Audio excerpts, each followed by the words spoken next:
जब मैं कमरे में दाखिल हुआ तो मुझे कुछ पता नहीं था कि मेरा भाई साइम क्या कर रहा है। इसके पास मोबाइल फोन चल रहा था, वीडियो थी और वो अकेला बैठा था। इसकी आंखें बंद थीं और चेहरे पर एक अजीब सा तासुर था।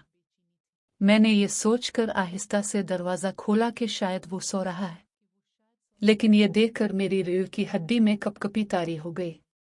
एक अजीब सा खौफ मेरे दिल में भर गया। मैंने कभी सोचा भी नहीं था कि मेरा भाई साइम ऐसा कुछ करेगा। मैं कॉलेज से जल्दी घर आ गया था क्योंकि इस दिन लेक्चर्स कैंसिल हो गए थे। मैं दरवाजे के पास खड़ा कुछ देर देखता रहा।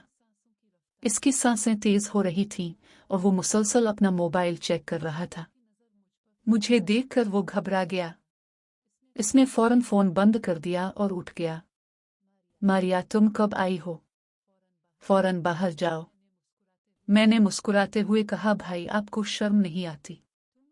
ये सब तुम अकेले कर रहे थे। इसने कहा, तुम जानते हो कि मैं अब बड़ा आदमी हूं। मैं अंदर गया और दरवाज़ा बंद कर लिया। मेरे दिल में एक तूफान बरपा था क्योंकि मैं भी एक बालिग आदमी बन चुका था। मैं 18 साल का था, कॉलेज में। लड़कियां अपने मसाइल पर बहस करती और बातें करती, लेकिन मैं हमेशा अकेली रहती थी। मैंने साइम से कहा, तुम जो भी कर रहे हो मुझे बताओ, मैं अब अकेला नहीं रह सकता। वो चौंक कर बोला, पागल हो क्या? ये भाई बहन का रिश्ता है, शर्म करो। मैंने गुस्से से जवाब दिया, तुम्हें शर्म नहीं आती? अगर अबू को ये सब पता चला तो बड़ा मसला हो जाएगा। अबू का मिजाज बहुत सख्त है, अगर ये बात उसके कानों तक पहुंच गई तो बड़ा मसला हो जाएगा। उसने हिचकिचाते हुए कहा, ठीक है मारिया, लेकिन यह सिर्फ एक बार होगा और फिर कभी नहीं। मैं फौरन मान गया। मेरे दिल में एक अजीब सी खुशी और जोश था। हम भाई बहन एक दूसरे के करीब बैठकर बातें करने लगे। इसने मुझे अपनी तन्हाई और मसाइल के बारे में बताना शुरू किया। मैंने इसे भी कह दिया जो मेरे दिल में था। हम काफी देर तक एक दूसरे से बातें करते रहे। इसकी आंखों में दर्द था और मेरी भी तन्हाई। थोड़ी देर बाद हम दोनों एक दूसरे के गिले लग गए। ये एक जज्बाती लम्हा था जिसने हमारे बहन भाई के रिश्ते को मजबूत किया। हमने वादा किया कि एक दूसरे के राज कभी नहीं रखेंगे। जब हमारे वालिदैन वापस आने वाले थे, हमने जल्दी से कमरा साफ किया और मामूल के मुताबिक बस गए। खाने के बाद सब अपने अपने कमरों में चले गए। मैं और सिम एक ही कमरे में थे। रात हो चुकी थी जब मैंने सिम को आहिस्ता से जगाया। वो नींद में बुड़बुड़ाया, लेकिन मैंने कहा, अगर तुम मुझसे दूर रहने की कोशिश करोगे तो मैं अबू को सब बता दूंगा। मैंने इसकी आंखों में खौफ और बहन भाई की मोहब्बत का मुरक्कब देखा। इसने मुझे अपने करीब किया। हमने रात देर तक बातें की। हमारा रिश्ता बिल्कुल मजबूत हो चुका था।